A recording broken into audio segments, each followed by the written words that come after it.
Hello friends, अभी हम देख रहे हैं स्टैटिक वेरिएबल क्या होता है क्लास के अंदर और स्टैटिक फंक्शन क्या होता है। तो अगर कोई क्लास है हमारे पास, जैसे यहाँ पे है काउंटर नाम का क्लास। इसके अंदर क्या है, दो वेरिएबल्स है, जैसे काउंटर काउंट। काउंटर क्लास के अंदर एक वेरिएबल है काउंट और दूसरा वेरिएबल है रोल नंबर। और कुछ फंक्शन बताए, गेट काउंट है, शो रोल नंबर है, शो काउंट है। तो क्लास के अंदर जो भी वेरिएबल स्टैटिक होगा उसका क्या मतलब होता है। तो उसका कंसेप्ट है कि अगर वो वेरिएबल स्टैटिक है तो उसकी वैल्यू बाय डिफ़ॉल्ट ज़ीरो रहेगी और वो एक ही कॉपी सभी ऑब्जेक्ट शेयर करेंगे। तो यहाँ पे जितने सारे ऑब्जेक्ट्स हैं, जैसे यहाँ पे दिखाए गए ये सभी ऑब्जेक्ट, एक S one S two S three, तो सभी ऑब्जेक्ट में ये काउंट नाम का जो वेरिएबल है वो कॉमन रहेगा। जैसे जीरो है स्टार्टिंग को, तो ये जीरो सबके लिए जीरो रहेगा। अगर वो वन हो गया तो सबके लिए वन होगा। So what is a count? Count is a static variable which is a belong to class and shared by all the objects. तो s1 s2 s3 के लिए एक ही कॉपी रहेगी काउंट नाम के वेरिएबल की। बट रोल नंबर जो है वो नॉर्मल वेरिएबल है, तो उसकी अलग अलग कॉपी रहेगी हर ऑब्जेक्ट के लिए। जैसे s1 के लिए रोल नंबर अलग है, s2 के लिए रोल नंबर अलग है, s3 के लिए रोल नंबर अलग है। सो what is a normal variable and static variable? Static variable की एक ही कॉपी सभी ऑब्जेक्ट में शेयर होती है और नॉर्मल वेरिएबल की अलग अलग कॉपी सब ऑब्जेक्ट के लिए अलग अलग होती है। तो मेन डिफरेंस आ गया स्टैटिक क्या है। What is static? By default its value is zero and it belongs to class only. तो क्लास से बिलोंग होता है और सभी ऑब्जेक्ट उसको शेयर करते हैं। बाय डिफॉल्ट उसकी वैल्यू जीरो होती है। और जो नॉर्मल वेरिएबल है वो सभी ऑब्जेक्ट के लिए अलग अलग होता है। जैसे S one S two S three के लिए सबके लिए वो अलग अलग कॉपी मेंटेन करता है। तो एग्जाम्पल के द्वारा हम देखेंगे। पहला देखा स्टैटिक वेरिएबल क्या है। तो static variable is a variable which belong to class only. तो ऑब्जेक्ट को क्या रहेगा, S one S two S three को उसकी एक एक कॉपी नहीं मिलेगी, इससे only one copy shared by all the objects. इसके लिए क्लास के बाहर एक बार आपको उसको डिक्लेयर करना पड़ेगा। जैसे काउंट नाम का वेरिएबल फिर से आपने यहाँ पे काउंटर नाम के क्लास के अंदर है, ऐसा फिर से डिक्लेयर किया है। That is the concept of static variable. So static variable एक बार आपको अंदर डिक्लेयर करके रखना पड़ेगा और फिर क्लास के बाहर भी एक बार ऐसे स्कोप रेजोल्यूशन ऑपरेटर अप्लाई करके आपको लिखना पड़ेगा। That is the syntax of the static variable. तो S one S two S three के अंदर एक ही कॉपी आ गई काउंट नाम के वेरिएबल की। तो अभी हम कर रहे हैं क्या है, गेट काउंट नाम का फंक्शन कॉल करेंगे। गेट काउंट मतलब अभी मुझे काउंट लेना है। तो गेट काउंट के अंदर क्या क्या देखो, तो एस वन आएगा काउंट बढ़ाएगा, एस टू आएगा काउंट बढ़ाएगा, एस थ्री आएगा काउंट बढ़ाएगा। तो तीनों भी आके काउंट बढ़ा रहे हैं।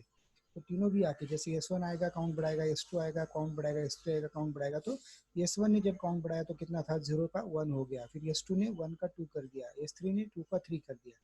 तो लास्ट में जो काउंट होगा कितना होगा, थ्री। बट अभी तब तक उसी मीन वाइल क्या किया इसने, एस वन ने खुद को रोल नंबर लिया, एस टू ने भी खुद को रोल नंबर लिया। कब, जब उसने प्लस प्लस किया तभी।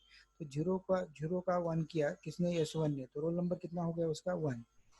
एस टू ने वन का टू कर दिया तो उसका रोल नंबर खुद को टू ले लिया। एस थ्री ने टू का थ्री कर दिया और खुद को रोल नंबर थ्री ले लिया।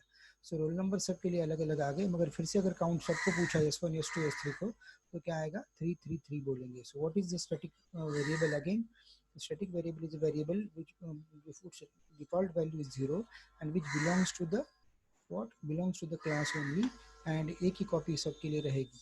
और नॉर्मल वेरिएबल की सबके लिए अलग अलग कॉपी रहेगी, S one S two S three के लिए अलग अलग कॉपी। तो ये हो गया स्टैटिक वेरिएबल के बारे में। अब स्टैटिक फंक्शन क्या है, देखो स्टैटिक फंक्शन क्या करता है। जब भी कोई आपका क्लास है तो क्लास के अंदर कोई फंक्शन है जो नॉर्मल फंक्शन है, तो वो कौन कॉल करेगा, ऑब्जेक्ट कॉल करेगा। मगर अगर स्टैटिक फंक्शन है तो वो कौन कॉल करेगा, क्लास खुद होके कॉल करेगा। जैसे एग्जांपल के लिए, बैंक में कितने लोगों ने कौन से पैसे भरे, हर आदमी ने कितने पैसे भरे, तो हर आदमी या कस्टमर बताएगा कि मैंने कितने पैसे भरे। बट इसके टोटल बैंक में कितने पैसे हो गए ये कौन बताएगा, तो ये खुद बैंक बताएगी। That is a static function. What is a static function? A function which belong to class only and called by the class name itself. देखो ये किसने कॉल किया, स्टैटिक फंक्शन क्लास ने खुद कॉल किया। बाकी सभी फंक्शन किसने कॉल किए, ऑब्जेक्ट ने कॉल किए हैं।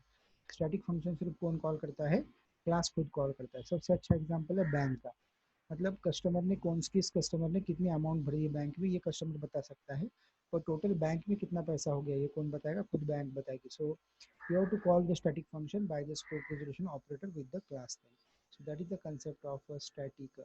So static variable हमने देखा, static function हमने देखा। फिर से एक बार static variable क्या है, a variable which belong to class by default इसकी वैल्यू जीरो और इसकी एक ही कॉपी होती है जो हर ऑब्जेक्ट शेयर करता है। बट जो नॉर्मल वेरिएबल है उसकी अलग अलग कॉपी बनती है और हर ऑब्जेक्ट के लिए अलग अलग कॉपी बनती है। ये हो गया स्टैटिक वेरिएबल एंड स्टैटिक अभी फंक्शन क्या है, स्टैटिक फंक्शन क्या करेगा, स्टैटिक फंक्शन में कंसेप्ट है, स्टैटिक अगर बोला आपने फंक्शन को तो वो कॉल करने के लिए आपको ऑब्जेक्ट नहीं लगेगा, उसको कॉल करने के लिए क्लास खुद होके कॉल करेगा। स्टैटिक वेरिएबल को बाहर आपको डिक्लेयर करना, इस तरह ऐसा डिक्लेयर करना जरूरी है। और स्टैटिक फंक्शन को कॉल करने के लिए ऑब्जेक्ट नहीं, खुद क्लास कॉल करता है using scope resolution operator. So static function का कंसेप्ट है, जैसे बैंक खुद बताएगी कि बैंक में कितने पैसे हैं, और कस्टमर जो है लाइक ऑब्जेक्ट, सो ये अलग अलग नॉर्मल फंक्शन विदाउट स्टैटिक वाली कॉल कर सकता है। सो स्टैटिक फंक्शन को कॉल करने के लिए you need a class and static variable can be shared by all the objects. Thank you.